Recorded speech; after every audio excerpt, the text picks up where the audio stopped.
Okay, we are recording it. Emma, just shoot and ask questions. मैंने recently अभी exam दिया था। उसमें मैंने वन लाइन टेक्निक फॉलो की है और डिस्क्राइब इमेज में टेम्पलेट वो यूज किया जिसमें रेपिटेशन ऑफ वर्ड्स थे। अच्छा। जिस तरह in this image I can see the first point is the second point is. But ये है कि जब रिजल्ट आया तो उसमें मेरे 37 स्कोर आए हुए थे हम्म। स्पीकिंग में। आपको तो किसने अभी वन मैं स्ट्रेटेजी का मशवरा दिया था? मैंने ना पीटी पाकिस्तान इस्लामाबाद में है, उधर से मैंने प्रिपरेशन किया। तो उधर से मतलब हमें यही कहा गया है कि आपने वन लाइन यूज करनी है। तो मैं रिलाय उन पे कर लिया कि वन लाइन काम करेगी, क्योंकि मेरे उनसे साथ आपने के पूछा लड़कों ने था? दी है। Sorry to cut you off, उनसे आपने पूछा था कि उन्होंने खुद एग्जाम दिया है, वन लाइन स्ट्रेटेजी यूज की है, और अगर की है तो स्कोर दिखाएं, ऐसा कुछ था? नो मैम, उन्होंने तो कुछ नहीं कहा, मगर यह है कि मेरे साथ के जो बैच के स्टूडेंट थे उन्होंने, जिस तरह अब मैंने ईद से पहले किया था, ईद एक लड़के ने ईद के बाद ही उसने वन लाइन यूज किया है। उसके 61 आए हुए थे और एक ने किया है, उसके 71 आए थे। बट ये ये है कि क्या मुझे नहीं गारंटी लगता कि कि उन्होंने किया है और वो सच बोल रहे हैं? देखिए, एक चीज का ये एक्सपेरिमेंट मैम। करना ही क्यों है? ये चीज नेचुरल उन्होंने एक दी हुई है, हम उसको लेके चले। एक्सपेरिमेंट्स करने की जरूरत क्या है? ठीक है। और one line yes ma'am. Strategy का वजन क्या है? वन लाइन स्ट्रेटेजी का मैं 100% इस स्ट्रेटेजी पे यकीन रखती हूँ।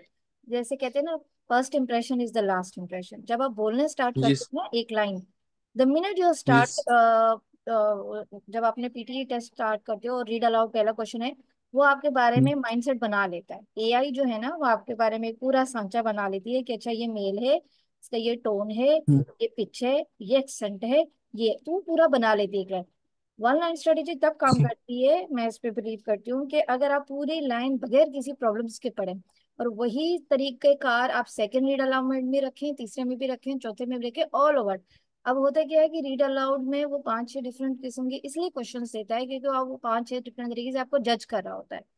तो अगर कहीं यस मैम। भी आपने जो है कहीं पे भी प्रॉब्लम की, तो वो जो माइंडसेट उसने आपके बारे में बताया ना, वो फिर जीरो पे आके खड़ा हो जाता है कि जी मैंने जो सोचा वो बनी है। तो आप पीछे नहीं जा सकते क्योंकि आपकी जो वन लाइन स्ट्रैटेजी थी वो फेल कर चुकी है। For you it has failed for someone else. अब मेरा खुद रीड अलाउड में एक ऐसा पैराग्राफ आया था, जो मैं तो पूरा पैराग्राफ पढ़ रही थी, बट उसमें पांच छह वर्ड्स ऐसे थे जो किसी इंटरनेशनल ऑथर्स थे। अब अदर जर्मन्स और यस। इनके नाम हम नहीं पढ़ पाते, तो मुझे वो वर्ड्स ठीक यस से पढ़े। ठीक है, हालांकि मैं तो पूरे पूरे ठीक। पैराग्राफ्स पढ़ रही थी, क्योंकि वो आपको जज करता है डिफरेंट तरीके से। वो स्ट्रैटेजी काम करती है तब जब आप कंसिस्टेंट रहो for all, almost all speaking part. अब आप खुद बताएं, अब आप खुद सोचे कि क्या कंसिस्टेंट थे? मैम ये तो नहीं कह सकता हूँ कि कंसिस्टेंट था। बट ये है कि मैंने फ्लुएंसी से पढ़े हैं। बट ये है कि अगर किसी में कॉमा, अब मैंने जब अगर कॉमा आ जाए तो मैंने पॉज लेना है। अब मैंने उधर पॉज नहीं लिया है, मैंने 8 वर्ड्स कंप्लीट होते ही नेक्स्ट पे क्लिक कर दिए। तो नेचुरल इस पॉजेस तरह भी दिए अब ना। हम्म। जी। और ये है कि मैंने, क्योंकि मुझे इतना मैं फ्लुएंट इस तरह नहीं हूँ कि मुझे नहीं लगता कि मैंने फ्लुएंट बोला है कि वो एआई के वो 8 वर्ड्स कैच करके मुझे फुल मार्क्स दे दे। अगर मैं फुल पैसेज पढ़ता अगर उसी स्पीड से तो क्या पता मेरे अच्छे मार्क्स आ जाते। क्या पता नहीं, यकीनन आते, क्योंकि 8 वर्ड्स नहीं जी। पढ़ने पड़ते, एटलीस्ट 12। 12 की मैंने मुझे कैसे समझ आई कि जी जो उनके रिपीट सेंटेंसेस है उसमें कम से कम 12 वर्ड्स होते हैं। उनके जो राइट फ्रॉम डिक्टेशन है उसमें कम से कम 12 वर्ड्स होते हैं। तो मुझे लग रहा है कि 8 नहीं होते हैं, एटलीस्ट 12 होने चाहिए।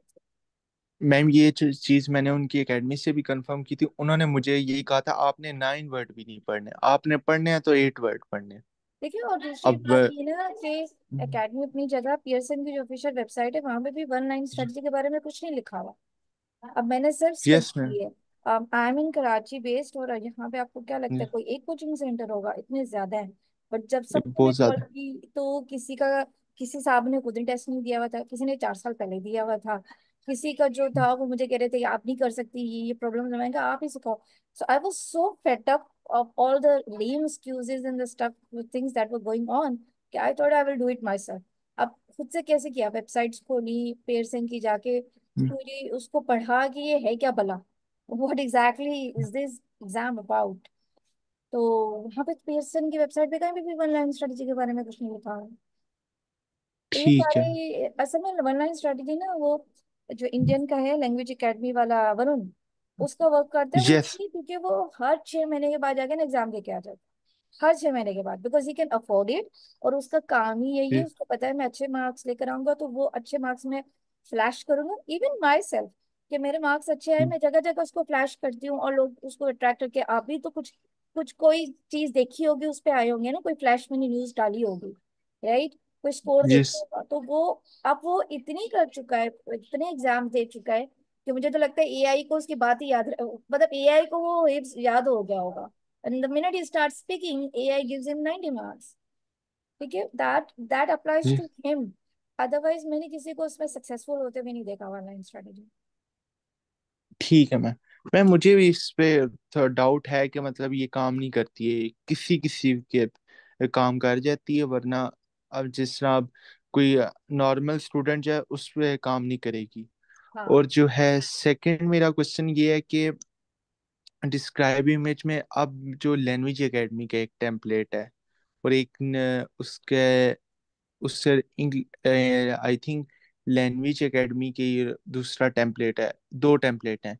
अब दोनों में मुझे ये कंफ्यूजन हो रही है कि कौन सा यूज करना है। और और इसमें मतलब आपने कितने सेकंड में कंप्लीट करना है, और कीवर्ड्स यूज करने हैं या फ्रेजेस यूज करने हैं, क्योंकि डिस्क्राइब इमेज में टाइम शॉर्टेज की वजह से आप फ्रेजेस तो लिख नहीं सकते हैं। ठीक है, देखिए आपके आपके सवाल में ही आपका जवाब है। आपने कहा मैं कंफ्यूज था कि ये यूज करना है, ये यूज करना है। देखिए कोई यस। भी टेम्पलेट हो, इट्स वर्कबल। ये कह रहे होते हैं ना कि जी काम नहीं ठीक। कर रहा, बेसिकली होता है क्या है कि बच्चों के मार्क्स नहीं आते, या जो कोचिंग सेंटर वाले होते हैं जब वो बच्चों को हेल्प नहीं कर पाते मार्क्स लाने में, तो वो कहते हैं कि जी टेम्पलेट काम नहीं कर रहा है। देखिए you live in Islamabad and I can very well tell कि आपकी थोड़ी बहुत अंग्रेजी अच्छी होगी। टेम्पलेट का मतलब यस मैम। सैंपल है, टेम्पलेट है, सैंपल है भाई, it's just yes ma'am. Sample. Sample के जी आप जैसे वो मोइन अख्तर वाली मीम है ना कि मैं गुस्से में इधर उधर निकल जाता हूँ। तो टेम्पलेट यस बेसिकली मैम। ये है कि जब आपसे सवाल पूछा जा रहा है तो आप जो जवाब दे रहे हो वो आप इधर उधर हैphazard सेंटेंस नहीं बना रहे, आप एक स्ट्रक्चर्ड तरीके से आंसर दे रहे हो। ठीक है, टेम्पलेट सिर्फ ये है कि एक ठीक। स्ट्रक्चर है कि आप बिगिन ऐसे करोगे, मिड आप इस तरह लेके चलोगे और एंड इस तरह करोगे, चाहे वो डिस्क्राइब इमेज हो, चाहे वो डिटेल लेक्चर हो, चाहे वो ऐसे हो कि आपका इस तरह का स्टार्ट होगा, इस तरह का वो, चाहे समराइज स्पोकन टेक्स्ट हो। बट सिंपल लॉजिक है। मैं भी टीचर हूँ, आप नॉर्मली बताएं, अगर आपसे टीचर एप्पल के बारे में पूछता है, ठीक है, और आप मुझे आधा आधा मिनट एक चीज पढ़ के बता रहे हो जिसमें एप्पल के बारे में कुछ भी नहीं लिखा है या बहुत कम लिखा हुआ, तो विल यू गेट मार्क्स? भले नो आपने मैम। इतनी अच्छी अंग्रेजी कही हो, इतनी अच्छी वोकैबलरी की हो, कोई स्पेलिंग मिस्टेक नहीं है, कोई वोकैबलरी मिस्टेक नहीं है, बट मैं आपसे एप्पल के बारे में पूछ रही हूँ, आप मुझे किसी और ऑरेंज के बारे में बता रहे हैं, तो आपको कोई भी नंबर नहीं देगा। सिंपल ये है कि जी जो आपसे सवाल पूछा जा रहा है, आप अगर उसका जवाब दे रहे हो तो वही आंसर है। उस जवाब को, क्योंकि सवाल है तो उसका आंसर की भी एआई के अंदर होगा। ठीक है, तो जो आंसर की ठीक है है, मैम। आंसर की में फिर एप्पल के बारे में उसने लिखा होगा कि जी रेड होता है, it's a fruit and it's health good for your health. तो चार पांच आप जुमले बोल दें, कंटेंट प्रोवाइड कर दें, प्रोनाउंसिएशन अच्छी तरीके के साथ, सही फ्लुएंसी के साथ ये तीन चार लफ्ज पढ़ दें, और जी या लिख दें, कोई ग्रामेटिकल मिस्टेक ना हो, कोई स्पेलिंग मिस्टेक ना हो, कोई सेंटेंस स्ट्रक्चर ना हो, बस ये है असल चीज। ठीक है। आपने लोग यूजली टेम्पलेट पढ़ने के चक्कर में इतने होते हैं कि वो 30 सेकंड जो है वो इसी में लगा देते हैं, एक्चुअल कंटेंट प्रोवाइड ही नहीं करते। ठीक है। तो आपके मतलब टेम्पलेट। हमने ना हाँ, एक्चुअल कांटेक्ट को हमने जितना कैच हो सकता है वो हमने कैच करके उसमें रिकॉर्डिंग में बोलना है। एग्जैक्टली, टेम्पलेट इतना मैटर नहीं करता है, फ्लुएंसी और वो जो कांटेक्ट है, एग्जैक्टली। कंटेंट। वो टेम्पलेट सिर्फ इसलिए था कि आप जो भी बात करें एक तरीके से, एक स्ट्रक्चर तरीके से, तो और अब फ्लुएंसी ब्रेक ना हो उससे। एग्जैक्टली मगर अब देखो फॉर एग्जाम्पल कोई ऐसा बच्चा है जिसकी इंग्लिश अच्छी नहीं है, तो अब उसके लिए सेंटेंस स्ट्रक्चर बनाना ना, एक पूरे पूरे जुमले को बनाना मुश्किल है, तो फिर उसको टेम्पलेट पकड़ा दिए जाते हैं कि जी तुम ना थोड़ा सा इस तरीके से कर लेना। और और टेम्पलेट भी उनके लिए करामत ज्यादा है जो 65 की मार्क्स देना चाह रहे हैं, तो जी आधा वो टेम्पलेट की बात पूरी कर देगा और आधा खुद से ऐड कर देगा। पर जो 79 वगैरह चाहते हैं तो उनके लिए तो अच्छा खासा कंटेंट उन्होंने प्रोवाइड करना होता है। तो सिंपल सी बात है कि जी टेम्पलेट में जो है वो वोकैबुलरी नहीं होती जो आपसे पूछी जा रही है। अब डिस्क्राइब इमेज में एक ठीक। दरख्त है जिसमें स्काई है, क्लाउड है, ठीक है। और आई can C, I can C, I can C, I can C, I can सी। तो आई कैन सी भी 9 दफा वर्ड कह चुके हो।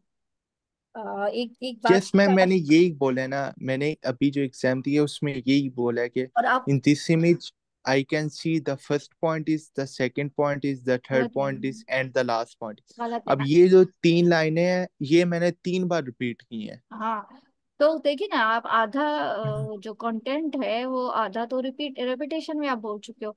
सेकेंडली दूसरी बात ये कि आपकी जो ब्लू लाइंस हैं आप खुद देखिए जिसमें रिप्रोड्यूस वाले रिस्पॉन्स है, रिस्पॉन्स और रिप्रोड्यूस, उसमें देखिए कितनी लंबी वो लाइन है।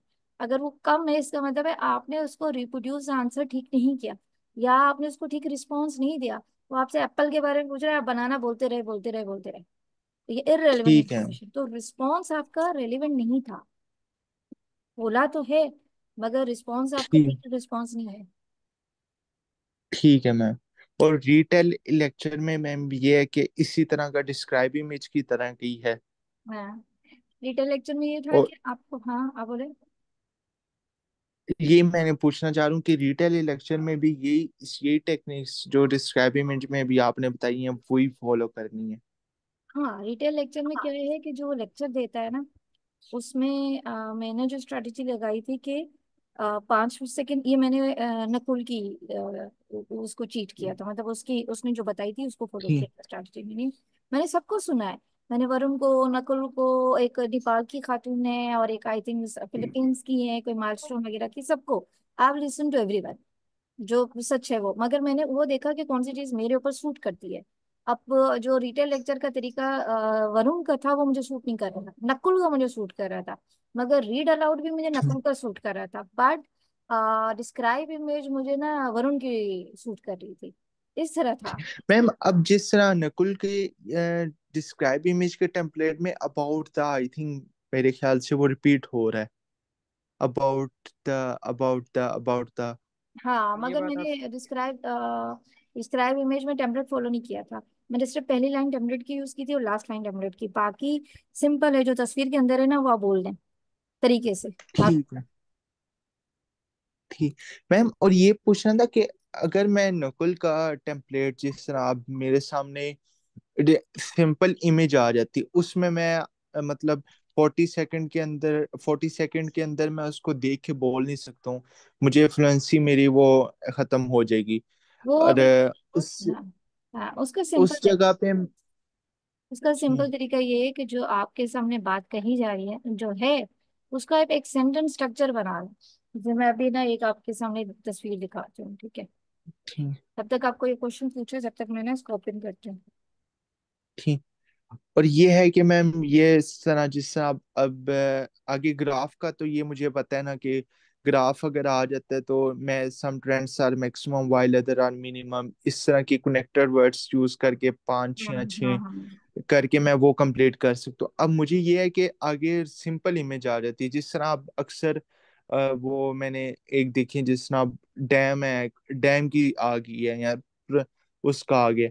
तो अब मुझे वो उस तरह मतलब मेरी अगर मैं 40 सेकंड के अंदर सोच के बोलूंगा तो मेरी फ्लुएंसी नहीं बनेगी उधर। तो उधर मैंने टेम्पलेट यूज करना है। अब टेम्पलेट पे कंफ्यूजन मुझे ये है कि अब ये तस्वीर मैंने यस बताई है मैम, ना, हाँ ये आप इसको वाला। कैसे पढ़ेंगे। अब मैंने जो लास्ट टाइम जब प्रैक्टिस करता रहूं तो इसी तरह बड़ा in this image I can C park and the first point is pink, जिस तरह मैंने कलर्स पिक कर लिए थे इसी तरह मैं बोलता रहूं। अच्छा, अब मैं इसको बताऊँ कैसे पढ़ूंगी। कि अब मैं टेम्पलेट की सिर्फ पहली लाइन पढ़ती हूँ, लास्ट लाइन पढ़ती हूँ, बाकी सारा मेरा खुद का मटेरियल है।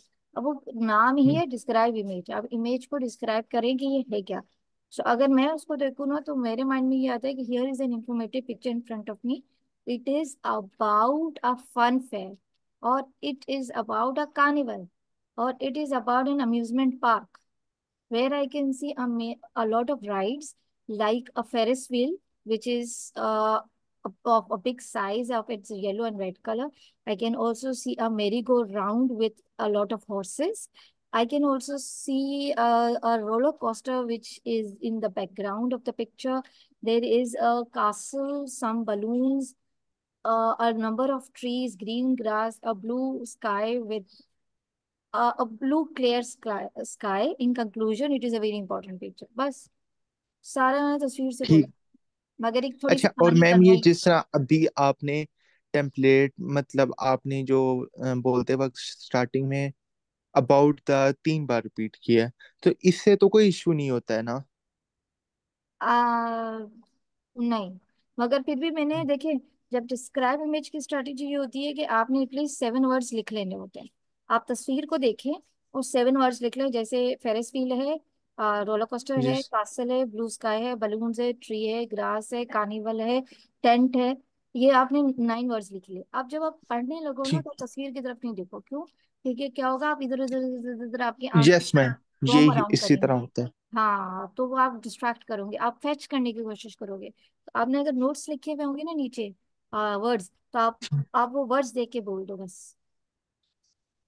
ठीक है मैम, कि मतलब मीन्स के ये आपने जो भी टेम्पलेट्स यूज करना है, टेम्पलेट्स कोशिश करनी है कि टेम्पलेट्स इतना उस पर फोकस ना करें। हाँ, आपने ज्यादा से ज्यादा कैच करने हैं कीवर्ड्स।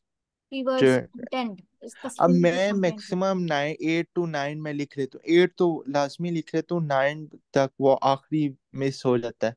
हाँ, कोई ये बात। है कि 8 वर्ड्स लिखे, मतलब उसमें टेम्पलेट्स में अगर मैं टेम्पलेट फॉलो भी करूँ तो अभी किसका करूँगी, लैंग्वेज एकेडमी का करूँ या उसका नकुल का? जिसका भी करें, आप दोनों को करके देखे देखे आपको सूट कौन सा करे। इवन ऐप यूनि पे आप करते हैं ना क्वेश्चंस प्रैक्टिस, दोनों करके यस देखिए मैम, आप। मैंने ऐप यूनी पे ना इस पे लास्ट टाइम मैंने किया है उसका, लैंग्वेज एकेडमी का जो ठीक न्यू है, वाला वो है भी आई ठीक है। थिंक। ठीक है। उस पे मेरा 81 स्कोर आया है जब मैंने देख के टेम्पलेट यूज किया है।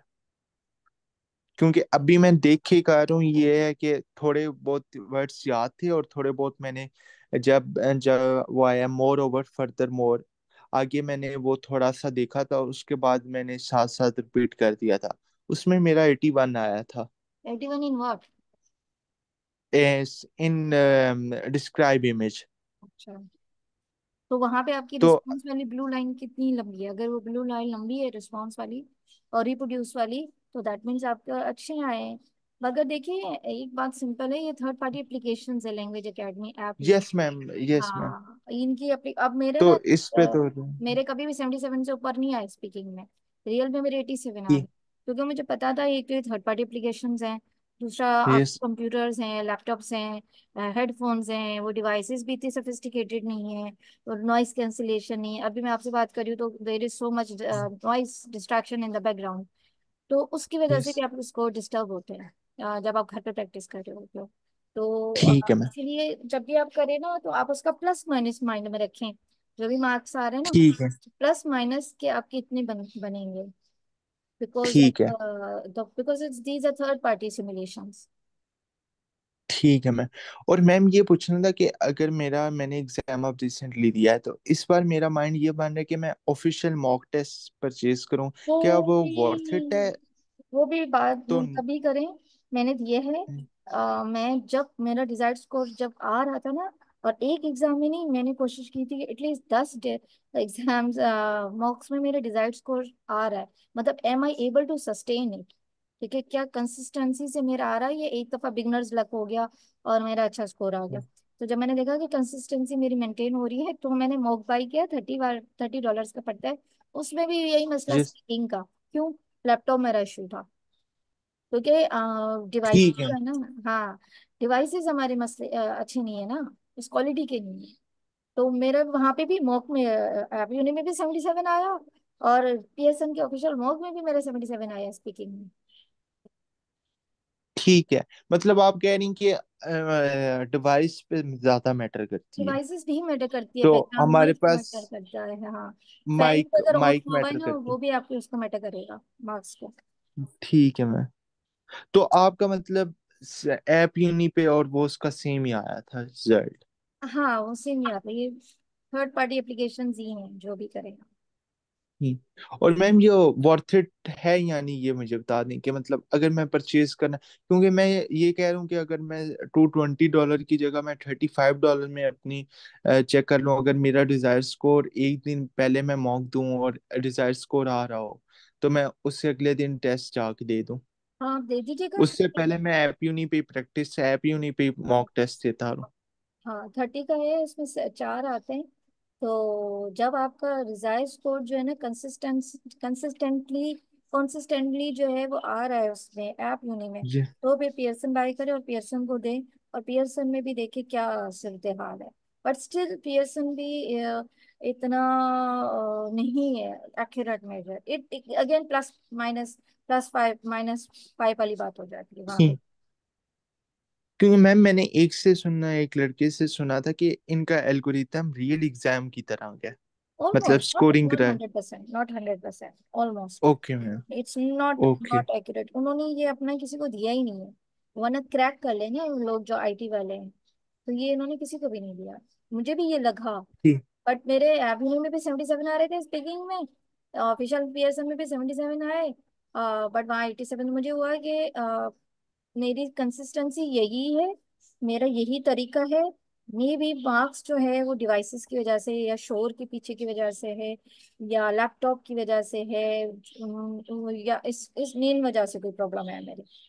बट कोई अपनी तसल्ली ठीक। को अगर आप जाना चाह रहे हैं तो गो अहेड। जब इतना टेस्ट में वही आप वाली बात के 250 दे रहे हैं तो 30 दे रहे हैं, मतलब आपको जो दिल, आपका दिल करता है कि ये अच्छी चीज है तो गो फॉर इट। ठीक है मैम।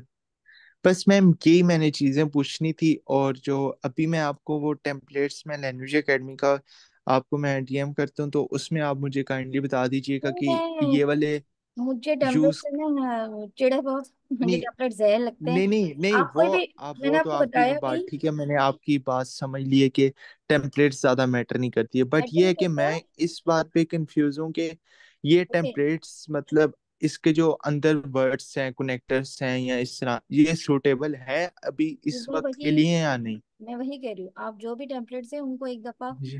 कोई जैसे ये तस्वीर है और 4 5 आपके पास टेम्पलेट है, सारे आप पढ़ के देखें ऐप में देखिए कहाँ आपके मार्क्स अच्छे आ रहे हैं।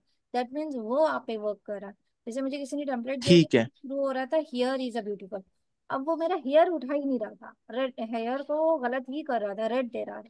तो जब मैंने कहा देयर इज अ ब्यूटीफुल तो वो उठा रहा था मेरा। तो आपको अपनी तरह हिसाब से भी उसको एडजस्ट करना पड़ेगा। यस मैम, मुझे समझ आ गया आपका पॉइंट कि आप कह रही हैं कि आप सारे टेम्पलेट्स इंप्लीमेंट करो, जो भी आपको बेहतर लगता है वो आप फॉलो कर लो। बस उसका सिंपल ट्रिक ये है कि कोई वर्ड रेड ना हो रहा हो। अगर वो रेड हो रहा है दैट मीन्स वो ठीक। आपका नहीं पिक हो रही है, या आपका मे बी एक्सेंट नहीं पिक कर पा रहा, या मे बी ठीक। आप चबा चबा के वो कुछ लफ्ज खा रहे हो इस तरह, मे बी। ठीक है मैम। मैम बस मेरी ये क्यूरीज थी, थैंक यू सो मच, आपने मेरी क्लियर की है। नहीं, थैंक यू सो मच। हमारे पास दूसरे भी जी। साहब थे, हसाम, आपके क्या क्वेश्चंस थे? मैं मेरे ये क्वेश्चन थे कि ये जो रीड अलाउड में होता है कि मतलब नॉर्मल पॉजेज लेने ना, थोड़ा जोर लेकिन से मैं यहाँ बोलेंगे, पे आवाज नहीं आ रही। एक मिनट, अभी आवाज आ रही है? आ रही है, बताएं। अच्छा, मैं ये रीड अलाउड में ये मसला आ रहा था कि मतलब मैंने एक वीडियो देखी थी ना, उसमें ये कह रहा था कि मतलब नॉर्मल पॉजेज लेने, मतलब जिस तरह बात कर रहे हो नॉर्मल हाँ बिहेवियर होता है ना, हाँ। Normal pauses. लेकिन मैं नॉर्मल पॉजेज तो ले लेता हूँ, लेकिन वहां पे फिर मेरे मसले आ रहे हैं कि क्वेश्चन मतलब वो रेड आ रहे हैं सब कुछ। आपकी बात सही है कि मतलब वो सब कुछ रेड आ रहे हैं, मतलब पिक नहीं कर रहा सही। या तो मेरा सिस्टम का मसला चल रहा है, सिस्टम है, या यही तो आप कोई सेल और फोन पे वजह है। उठाएं। यही आप सेल फोन पे उठाएंगे ना, आपके मार्क्स अच्छे होंगे, क्योंकि लैपटॉप वाइब्रेट कर। हाँ ये, सॉरी मैम आपकी आवाज मैं काट रहा हूँ, लेकिन ये बात आपकी सही है। मैं एक मोबाइल पे कर रहा था लेकिन हाँ मोबाइल पे सही आ रहा था, ये क्या सेम, वजह हो सकती है? एग्जैक्टली, क्योंकि लैपटॉप वाइब्रेट करता है। और मोबाइल में कभी आप किसी से बात करते हो ना तो आपको कोई कंप्लेन नहीं करेगा कि आपकी आवाज वाइब्रेट हो रही है। तो हाँ ये बात तो बिल्कुल ठीक। मोबाइल का थोड़ा सा वो जो स्पीकर है ना वो अच्छा है, उसमें आपके कंपेटेबली अच्छा आ रहे होंगे। अच्छा, और ये रिपीट सेंटेंस में भी ये क्वेश्चन है मेरा कि मतलब अगर मैं एक कंटेंट वो बोल रहे मतलब स्पीकर, मैं नोट कर लूँ या मतलब मेमोराइज कर लूँ या मतलब नोट कर लूँ इनिशियल वर्ड सही है, या हम्म, मतलब पहले इनिशियल जो लेटर्स है या मतलब वर्ड जो है ना वो मैं वो कर दूँ, मेमोराइज कर दूँ, और आखिरी जो वर्ड है वो मैं मेमोराइज ना कर दूँ, जोड़ दूँ। तो अगर मैं शुरू के जो 5 या 6 वर्ड है वो मैं बोलूँ और आगे जो है ना खुद से लगा लूँ कंटेंट के, यार इसमें ये भी पढ़ा हुआ है मैम, तो नहीं, इसमें अब अगर कोई इशू तो नहीं आएगा, मतलब कि लेकिन वही मतलब कंटेंट में एक्सपेरिमेंट, तो मार्क्स कटेंगे ना, वही कंटेंट एक्सपेरिमेंट में तो करने वाली, मार्क्स। एक्सपेरिमेंट करने वाली बात हो गई ना। अब मैं किसी को कैसे कहूंगी जी एक्सपेरिमेंट हाँ ये है, जब मैंने खुद नहीं किया। ठीक है, अब वन हम्म। लाइन स्टडी जो मुझसे पूछते, मैं कहती हूँ जब मैंने खुद ये चीज अप्लाई नहीं की तो मैं किसी को कैसे मशवरा दूँ। तो आपको मैं कैसे मशवरा दूंगी जी, आधा आप मेमोराइज कर ले, आधा खुद से डाले। मैंने I haven't done that my self. तो अगर लंबा जुमला था, मैं इनिशियल्स ही लिखती थी, लिखा है मैंने लंबा जुमला है, तो मैंने उसमें क्या किया, आधे मैंने इनिशियल्स लिखे और आधे मेमोराइज कर लिए। अगर बहुत बहुत लंबा सेंटेंस आ जाता है ना कभी कभी, तो हाँ ये बात आपकी ठीक है, मेरे मेरे से भी 2 3 सेंटेंस जो थे ना वो बहुत लंबे थे, मेरे हाँ ख्याल में 12 to 15 वर्ड थे आई थिंक, हाँ 2 3 सेंटेंस इस तरह के थे मेरे। बिल्कुल। तो आठ, क्योंकि हमारी मेमोरी ही आठ जितनी है, तो आठ मैंने इनिशियल्स लिख लिए और आगे आगे की मैंने जो है वो उसको मैंने मेमोराइज करके फिर बोला था। अगर मैं शुरू के इनिशियल्स वर्ड मतलब लेटर जो है ना मैं वो कर दूँ, नोट करूँ, सही है, हाँ लेकिन इनिशियल जो लेटर्स होते हैं, वर्ड नहीं लेटर्स जो होते हैं, अगर मैं वो लिख दूं और मतलब आगे से मतलब पूरा सेंटेंस सुन लूं, सही है, अगर मैं दोबारा वो पढ़ सकता हूँ, मतलब अगर मेरे जहन से निकल जाए पहला वर्ड, तो मैं फिर क्या चुप हो जाऊं या मतलब अपने से कोई वर्ड्स ऐड कर लूं, अगर तो पहली, इनिशियल्स का मुझे पता नहीं चले कि जहन से निकल जाए कि यार इनिशियल में क्या बोला है इन्होंने, अच्छा मैं पहली सिर्फ इनिशियल लेटर्स। हाँ, पहली बात, इनिशियल लेटर्स, लफ्ज इनिशियल का मतलब ही ये है, वर्ड इनिशियल का मतलब है कि जो लफ्ज है, वर्ड है, उसका पहला हार्फ को इनिशियल कहते हैं। इनिशियल हाँ का मतलब हाँ पहला नहीं है। हाँ, तो उसमें मेरी जो स्ट्रैटेजी थी ना, अगर जुमला लंबा है या जब मैं लिख रही होती हूँ ना इनिशियल्स, तो साथ साथ मैं बोल भी रही होती हूँ, साथ साथ मेमोरी में भी रख रही होती हूँ, जस्ट लिख नहीं रही होती। तो मुझे पता होता है कि जी अगर मैंने आई लिखा है तो उसका क्या मतलब है, एच लिखा है तो उसका क्या मतलब है। तो उससे क्या होता है कि साथ साथ मैं बोल भी रही होती हूँ, मेमोरी में डाल भी रही होती हूँ। और वो इसलिए लिख देती हूँ तो आपके लिए वो एक चीज सामने होती है ना, तो उसको देख के फॉलो करना आसान है। इस तरह एटलीस्ट आपको ये पता होगा कि क्या क्या कहा था और किस मतलब जैसे कुड कहा था या वुड कहा था या शुड कहा था। ठीक है, ये तो पता हाँ होता है हाँ। कि कुछ इस तरह का वर्ड था। मगर कुड था, शुड था, या वुड था, या हैज था, या हैव था, अच्छा या हैड था। तो उससे क्या होता है कि जी आपको अच्छा। थोड़ा सा वो एक जुमले की जो जुमला है, वो स्ट्रक्चर आपको जुमले वो मेंटेन रहे। मेंटेन रहे कि मतलब क्या बोले उन्होंने, वो आपने हाँ, नोट किया कि। इस सीक्वेंस में लफ्ज रहते थे। अच्छा अच्छा। और ये डिस्क्राइब इमेज वाला जो टेम्पलेट भाई ने बताया अहमद रिजवान ने, कि मतलब वो टेम्पलेट्स खैर मैं भी यूज़ करता हूँ, मैंने बहुत टेम्पलेट यूज़ किए हैं, लेकिन ये कि जब मेरा एग्ज़ाम था, खैर मेरा टेस्ट तो 2 नंबरों से रह गया था मेरा, लग थी तो बस 2 नंबरों से तो मेरा टेस्ट रह गया था, लेकिन ये है कि मैंने टेम्पलेट यूज़ किए थे सारे ना। हम्म तो अगर मैं डिस्क्राइब इमेज में विदाउट टेम्पलेट यूज़ करूँ, मतलब अगर कोई इमेज हो विदाउट टेम्पलेट यूज़ करूँ, अपने से मतलब वो बना लूँ पूरा कंटेंट, और हाँ अगर मैं टेम्पलेट यूज़ करूँ, मैं तो लैंग्वेज एकेडमी के मैंने टेम्पलेट यूज़ किया था, अगर मैं वो यूज़ करूँ उसमें मतलब कीवर्ड जो है ना मैं ऐड कर लूँ, और उसमें दूसरी बात ये है कि मतलब अगर मैं मतलब वो पिक्चर या छोटी सी पिक्चर या आवाज मतलब स्लो हो गई जो है। कंटेंट है वो। हेलो। हाँ, हेडफोन्स वगैरह का लगाए मैंने, वो निकाल के वैसे बोल रहे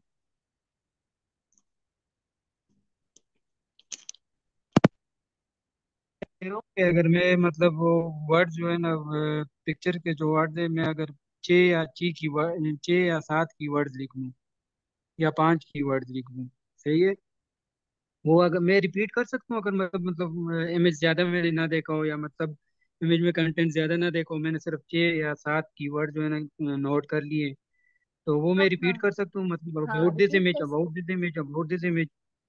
अबाउट दिस इमेज नहीं, अबाउट दिस इमेज नहीं बस इस तरह ना ना, जैसे। This image is about, this image is about plan का नहीं, वो मतलब ना जो भी करें, वर्ड वो ना मतलब। करें, वो ना करें, बस कहें this image is about a fun fair.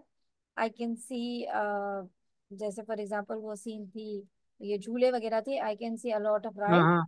हाँ, तो वही इतना का इतने नहीं, इतनी मैं ये नहीं ज्यादा कह चीजें। रहा, मैं कह रहा हूँ कि अगर मतलब कंटेंट जो मतलब आगे मेरे सामने इमेज आया हुआ है उसमें अगर मैं कंटेंट में या कीवर्ड 6 या 7 कीवर्ड में नोट कर लूँ या 5 कीवर्ड, उसको मैं रिपीट कर सकता हूँ, मतलब अगर मतलब दिस हाँ हाँ, इमेज इज अब अबाउट कंटेंट, फन हाँ fair, this content, image is about fun fair, मतलब लैपटॉप वगैरह जो भी हो गया ना, जी ये जी आप रिपीट कर कर सकते सकता हैं। हूँ मैं। कर सकते हो। मेरा खुद किया था रिटेल लेक्चर में, मैंने 4 लाइनें फ्रेजेस नोट किए थी और मैंने वो 4 फ्रेजेस बोल दी। उसके बाद पता चला मेरा अच्छा खासा टाइमर पड़ा हुआ है, अब क्या करूँ? तो मैंने क्या वही चीजें पढ़ ली, कॉन्फिडेंस बूस्ट अच्छा। नहीं किया और कंसिस्टेंसी, प्रॉपर फ्लुएंसी के साथ मैंने फिर वही चीजें रिपीट करी। बस ये मतलब डिटेल लेक्चर को और डिस्क्राइब इमेज के एक ही जैसे मतलब रिपीट कर सकते हैं अगर हाँ, उसमें आप वो वर्ड, समराइज स्पोकन जो टेक्स्ट में भी कीवर्ड रिपीट मैंने कर नोट सकते किए हो। हो, या चार चार कीवर्ड्स नोट किए हो या पांच, खैर मैक्सिमम मिनिमम जो है ना 6 कीवर्ड जो है ना वो नोट करने चाहिए। ये मैंने वीडियोस मिनिमम बहुत 7, देखी थी 7 हो, मतलब। कोशिश करें 7। अच्छा 7 हो, हाँ, कम से कम 7। अच्छा अच्छा। और ये ऐसे टेम्पलेट वाला जो वो आ रहे हैं, मतलब अगर उसमें मैं भी लैंग्वेज अकेडमी पे उसमें भी जो मतलब भी कोई टॉपिक आया हो, ऐसे ऐसे का कोई टॉपिक आया हो, तो उसमें टेम्पलेट यूज कर सकते हैं। टेम्पलेट आप कर लें, मगर कोशिश करें खुद से अपनी लाइनें ज्यादा लिखें। मैंने तकरीबन 5-6 लाइनें अपने खुद से लिखी थी अबाउट द टॉपिक। वही बात हो गई ना, कि बात वो आपसे टीवी और रेडियो के बारे में कह रहा है और आपके हाँ टेम्पलेट हाँ में उससे रेलेवेंट कोई भी स्टफ नहीं दिया हुआ, क्योंकि जाहिर सी बात है AI है, तो उन्होंने कुछ ना कुछ तो फीड किया होगा ना, जैसे चैट GPT को आप कुछ कहते हाँ, हो चैट तो उससे जीपीटी रेलेवेंट एआई हो चीजें वो गए। बना बना के दे देता है आपको, जो जो टीवी से हाँ रेलिवेंट है या न्यूज़पेपर से रेलिवेंट जो भी चीज होगी वो आपको बना के एक कहानी करके दे देता है। तो आप एक कहानी कर रहे हो हाँ। और आए बाई शाई सारी बातें कर दी और टॉपिक के अलावा से आपने बहुत कम कंटेंट लिखा, तो वो आपको मार्क्स नहीं देगा। और चैट GPT की तरह ही है। तो आप कोशिश करें कि टॉपिक से रेलेवेंट अपनी तरफ से 5-6 लाइनें जरूर लिखें। अच्छा अच्छा। और ये मेरे ख्याल में समराइज नहीं, रिटन टेक्स्ट जो होते हैं, हाँ समराइज रिटन टेक्स्ट, हाँ। इसमें ये जो एंड वगैरह आते हैं या बट वगैरह आते हैं, मतलब इसमें जो कामे वगैरह, मतलब जो सेंटेंस पूरा करने के लिए मतलब एक ही सेंटेंस बनवाना होता है ना, तो हाँ, उसमें मतलब देख के बनवाते होते हैं ना, मतलब कि किधर सेंटेंस मुकम्मल हो रहा है और आगे मतलब वो लग रहा है देयर फोर लग रहा है या मोर ओवर लग रहा है, ये मतलब देयर सेंटेंस फॉर मोर बनवाना एवर होता नहीं है। लगाना चाहिए, गलत है। देयर फॉर मोर एवर कभी भी कॉमास के बाद नहीं लगता, हमेशा फुल स्टॉप के बाद लगता है। तो अगर आप फुल स्टॉप लगा दोगे तो जुमला तो कंप्लीट हो गया ना, आपने लिखना ही एक जुमला है, ऐसे जुमला लिखना है जिसमें हाँ स्टॉप ही एक आए। तो जब आप मोर ओवर वगैरह लिखते हो ना, तो मोर ओवर तब लिखा जाता है जब एक फुल स्टॉप आ जाता है, उसके बाद आप मोर ओवर लिखते हो, फिर आप कॉमा लगाते हो, फिर एक और बात लिखते हो। तो इस तरह तो आपने 2 लाइनें हम्म। लिखी। तो मोर एवर और फॉर एवर तो आएगा ही नहीं यहाँ पे। और ये उठा तो टिक ये भी किस नहीं तरह करता। मतलब आप सेंटेंस करके देखें, मतलब बनवाना पड़ता समराइज है? रिटन टेक्स्ट में आप मोर एवर फॉर एवर लिखें तो देखिए क्या बताता है वो आपको। वो तो मैं करता हूँ, उसमें तो फुल मार्क्स मुझे देते हैं। मगर आप कॉमा लगा के करते हो, कॉमा लगा नहीं, ग्रामेटिकली रूल गलत है, ग्रामेटिकली वो आप कहीं पे भी मोर एवर फॉर एवर इस तरह नहीं आता। हम्म। तो ये किस ये तरह मोर एवर मतलब के बाद, वो सेंटेंस बनवाना पड़ता है? मोर एवर के बाद आपको कॉमा लगाना मस्ट है। आप कॉमा लगाते हो? हाँ हाँ ठीक है, और उससे पहले भी एक कॉमा आना मस्ट है, उससे पहले आप कॉमा हाँ। लगाते हो? उससे पहले भी, मोर ओवर से पहले भी लगवाता हूँ, मोर हाँ ओवर के बाद भी हाँ। लगवाता हूँ। आप कोई कौन टेक्स्ट उठा के देखे नेट पे और देखे कि मोर एवर और फर्दर मोर का इस्तेमाल कैसे हुआ हुआ है। मैं अभी यही बात कही थी ना, ऐप यूनि वगैरह ये थर्ड पार्टी एप्लीकेशन है, इनका AI इतना अच्छा नहीं है। ये सिर्फ आप यूज कर लो कि चलो थोड़ी बहुत सिमुलेशन है, प्रैक्टिस हो रही है, एक रियल लाइफ आपको एक तो तो मौका ये मिल रहा है। बता दे कि ये सेंटेंस किस तरह फिर बनवाना पड़ता है, मतलब पूरा एक सिंपल सेंटेंस है, आप बनवाना पड़ता है? आप कोई भी 3 जुमले उठा लें। पहले एक जुमला उठाएं, कॉमा लगाएं, फिर दूसरा जुमला उठाएं, फिर कॉमा लगाएं, एंड लिखें और तीसरा जुमला लगा के फिर स्टॉप लगा दें। कोशिश करें वो वाले सेंटेंस तो लगाने। ये है कि मतलब मोर ओवर हेंस वगैरह और ये सब कुछ नहीं, बट वगैरह ये नहीं नहीं, लगवाना, छोड़ दें, एंड वगैरह ये छोड़ नहीं दें, लगवाना। छोड़ दें। देखिए, समराइज मतलब रिटर्न सिंपली समराइज रिटर्न देखें, टेक्स्ट में कोई टेम्पलेट सॉरी मैं समराइज आपकी रिटर्न आवाज टेक्स्ट काट में रहा हूँ। कोई टेम्पलेट नहीं है। इसका सिंपल ये तरीका है, आप 3 लाइनें उठाएं, पहली उठाएं, कॉमा लगाएं, दूसरी लाइन उठाएं, कॉमा लगाएं, एंड वर्ड लिखें, तीसरी लाइन डालें, एंड फुल स्टॉप लगा दें, बस। मतलब ये है कि मतलब दो सेंटेंस मैंने उठा लिए, सही है, वो मैंने लिख लिए, लेकिन वहाँ पे जो फुल स्टॉप तो वहाँ पे मैंने कामा लगा दिया। अब हाँ दूसरा सेंटेंस मैं लिख रहा हूँ तो वो मैंने कंप्लीट किया, उसके उसके बाद मैंने कामा लगा के मतलब एंड का जो वर्ड है वो मैंने लिख लिया। हाँ, उसके बाद तीसरा जो सेंटेंस है वो मैंने लिख लिया और फुल स्टॉप लगा दिया, बस। बस। मतलब एंड वर्ड जो है ना वो लाजमी लिखना है आखिर में तीसरे हाँ, जुमले में। किसी जुमले से पहले, मतलब जो जो जुमला एंड हो रहा है ना, सेंटेंस जो एंड हो रहा है। बिल्कुल। और वो वाले जो वर्ड्स उठाएं, लाइनें उठाएं जो कंसिस्टेंटली लंबी हैं, उनमें कोई ज्यादा ब्रेक्स नहीं है, उन खुद हाँ लाइन हाँ में कोई इतने कॉमाज नहीं आ रहे हों, वो वाली हाँ। लाइनें उठाएं। मतलब देखना पड़ता है, पहले रीड करना पड़ता है कि कहाँ से हाँ, थोड़ा सा सेंटेंस कहाँ स्किम करना उठाना पड़ता है, पड़ता है ना। एग्जैक्टली। हाँ। अच्छा चलिए। और ये fill in the blanks writing और रीडिंग वाला जो होते हैं, वो ड्रॉप डाउन वाला, और वो उसमें ये तो दूसरे जो से। सारा वो है कि आपको कॉन्टेक्स्ट समझना पड़ता है कि पैराग्राफ क्या हाँ। लिखता है। अच्छा अच्छा। समराइज स्पोकन टेक्स्ट का मतलब वो क्या सीन होता है? समराइज स्पोकन टेक्स्ट होते हैं वो उसमें अगर मतलब वो कोई जैसे मतलब डिटेल लेक्चर है वैसे ही है, बस एक में बोलना पड़ता है, एक में लिखना पड़ता है, बात खत्म। सिंपल, मतलब वो अगर टेम्पलेट यूज कर लें तो कर ले टेम्पलेट, मगर कोशिश करे कि ज्यादा से ज्यादा जो लेक्चर का कंटेंट है ज्यादा वो कीवर्ड जो आप है ना, वो मतलब वो जो उन्होंने बोले हैं वो लिखने पड़ेंगे। कीवर्ड ना लिखे, फ्रेज लिखे, जुमला लिखे, फ्रेजेस सेंटेंस। वही हाँ, फ्रेजेस लिखे। वही बोले। उसमें रिपीट हो सकते हैं। कर सकते हैं, मैंने खुद किया डिटेल लेक्चर में, मैंने 4 जुमले बोले थे, और मेरा कंटेंट खत्म हो गया और टाइमर अभी बहुत पड़ा हुआ, तो मैंने वही जुमले दोबारा बोल दिए। मैं रिटेल का नहीं बोल रहा, मैं समराइज स्पोकन टेक्स्ट का दोनों बोल एक रहा ही हूँ। चीज है, बस सिर्फ एक में बोलना पड़ता है, एक में लिखना पड़ता है दोनों एक ही चीज। मतलब रिपीट करना पड़ते हैं ना। पढ़ पढ़ते नहीं है, आप कर सकते हो अगर आपकी मजबूरी है। चले ठीक है, थैंक यू। और ये आखिरी राइट फ्रॉम डिक्टेशन वाला, मतलब अगर उसमें हमें पता नहीं चलता, मतलब कामे का मतलब अगर कोई सेंटेंस वो बोल रहे हैं सही है, तो उसमें अगर कोई कमा आ जाए दरमियान में, सेंटेंस के दरमियान में, राइट फ्रॉम डिक्टेशन का बोल रहा हूँ, हाँ, तो वो हमें ये किस तरह मतलब पता आपने चलेगा कि लीव करना है तो आप लीव कर सकते हो। मैम ठीक आपको है मैम, हाँ। थैंक यू सो मच, आपने मेरी क्यूरीज सॉल्व की कर दी है। तो मैं हाँ, आपसे प्रिपरेशन करता रहूंगा, और आप जब एग्जाम दे के आपके साथ रिजल्ट भी शेयर करूंगा इंशाल्लाह। चलें, ठीक है। Okay ma'am, thank you so much. खुदा हाफिज। अल्लाह हाफिज। आप- जी बताएं हसन। अच्छा, मैं ये बता रहा था कि राइट फ्रॉम डिक्टेशन वाला जो है, इसमें ये कामा वगैरह किस तरह पता चलते हैं? मतलब अगर कोई सेंटेंस उन्होंने बोली हो या स्पीक की हो, मैंने सुनी हो, नहीं, लेकिन उसमें उसमें कोमा वगैरह पता कुछ किस भी तरह नहीं चलता है होता। कि ये कामा? उसमें नहीं, कोमा। अगर आ जाते हैं होते हैं ना, क्योंकि मैंने इधर रिपीट सेंटेंस में इधर जो है ना, लैंग्वेज एकेडमी के मैंने पढ़े थे, मतलब प्रैक्टिस की थी। लास्ट ईयर मैंने तो कैसे जुमले में, 2022 अब फरवरी में कैसे मैंने जुमले टेस्ट में दिया था। वो स्पोकन जुमले में कैसे पता चल रहा है कि उसने कॉमा यूज किया है? कैसे पता नहीं, चल। मैंने फिर दोबारा वो जो डिस्क्रिप्शन थी ना, वो मैंने देखी थी, क्योंकि मेरा एरर आ रहा था, उसमें मार्क्स कम आ रहे थे। मैंने कहा पूरा तो मैंने लिखा, इसमें मार्क्स क्यों कम आ रहे हैं? लेकिन जैसे ही मैंने डिस्क्रिप्शन देखी है ना, तो उसमें वो लिखा हुआ था कि ये इधर कामा नहीं डाला हुआ खैर, मैंने ऐसी कोई चीज नहीं है। देखी, क्योंकि एक बंदा बोल रहा है ना, नहीं, उससे ये पता चलता है। मैं आपसे सिर्फ ये पूछ रहा हूँ, अगर कोई कामा वगैरह आ जाए, खैर मेरे ख्याल कैसे में पता मुझे चलेगा, वो मैं वही पूछ रियल रही हूँ ध्यान ना, नहीं आ रहा। कि कैसे पता चलेगा कि कोमा है, जो वो बंदा बोल रहा है उसमें कैसे पता चलेगा कि जी कोमा आया है? तो मैं आपसे यही पूछ रहा हूँ ना। नहीं पता चलता ना, लगाने की जरूरत ही नहीं है। अच्छा अच्छा। हाँ,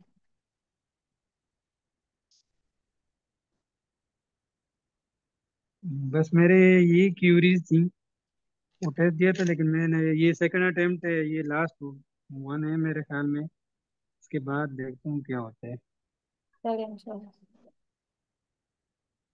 और ये टेस्ट इजी होता है ना? क्योंकि 2 साल पहले मैंने तो दिया था, वो बहुत इजी था, मतलब जो मतलब प्रैक्टिस हम कर रहे हैं उससे इजी होता है। हाँ ठीक है, मगर विद पैसे जब टाइम ये थोड़ा सा मुश्किल हो गया। अच्छा, और दूसरी बात ये है कि वो उसमें कोई एडिशन की भी है, मतलब वो प्रैक्टिस के लिए, मतलब